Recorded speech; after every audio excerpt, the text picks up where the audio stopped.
Hello everyone. आज हम बात करने वाले हैं 5 राज्यों में हुए चुनाव, जिसमें मिजोरम, तेलंगाना, छत्तीसगढ़, राजस्थान और मध्य प्रदेश शामिल हैं। इन पांचों राज्यों में हुए चुनाव, तेलंगाना को छोड़कर बाकी 3 राज्यों में, जो कि मुख्य हिंदी हार्टलैंड कहा जाता है, और लोकसभा जो आने वाला चुनाव है 2024 में लोकसभा के चुनाव आने वाले हैं, उसको भी देखकर अगर देखा जाए तो ये बहुत महत्वपूर्ण हो जाता है, क्योंकि हिंदी हार्टलैंड जैसे यूपी हो गया, ये यूपी में तो भारतीय जनता पार्टी की सरकार है, बीजेपी ने बहुमत हासिल किया। तो बीजेपी हिंदी मध्य प्रदेश, उत्तर प्रदेश, राजस्थान और छत्तीसगढ़, ये हिंदी हार्टलैंड का एक बहुत बड़ा हिस्सा होते हैं।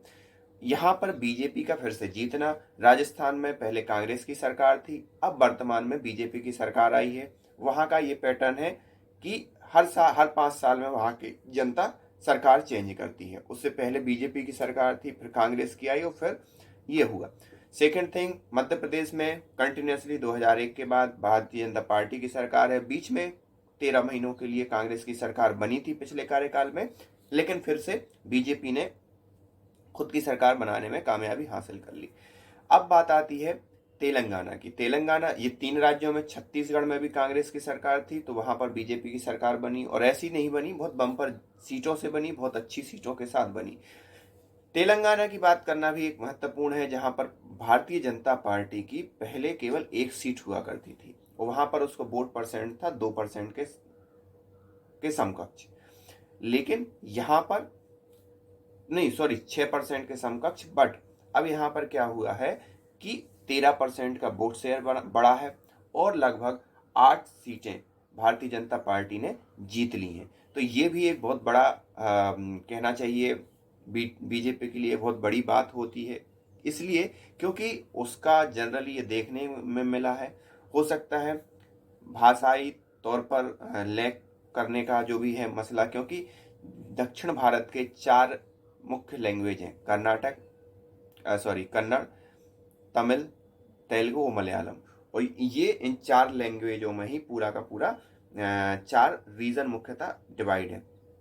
अब उसमें क्या हुआ कि यहाँ पर जो हिंदी हार्टलैंड के जो नेता हैं या जो लीडर हैं, वहाँ पर भाषाई तौर पर, जैसे हमारे प्रधानमंत्री मोदी हो गए, या बीजेपी की जो लीडरशिप है, हायर लीडरशिप, वो वहाँ पर थोड़ा सा लैग करती है अपनी चीज़ों को कम्युनिकेट करने के लिए।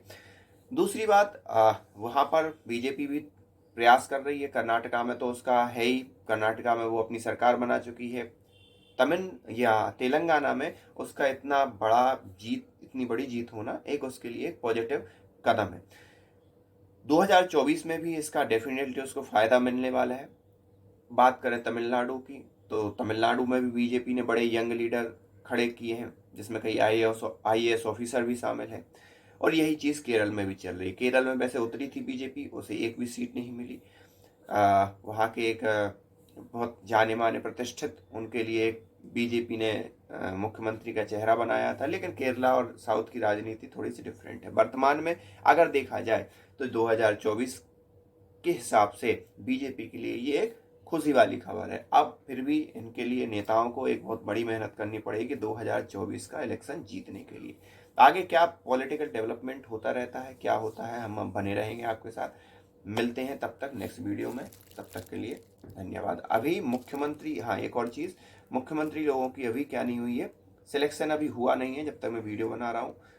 किसमें? राजस्थान, छत्तीसगढ़ और मध्य प्रदेश के मुख्यमंत्रियों का अनाउंसमेंट नहीं हुआ है। क्या होता है वो सब चीज़ें निकल कर सामने आने के बाद ही पता चलेगा, क्योंकि ये भारतीय जनता पार्टी है। कभी अनएक्सपेक्टेड भी हो जाता है और कभी कभी एक्सपेक्टेड चीज़ें भी हो जाती हैं। अब देखना बाकी है कि आगे होता क्या है।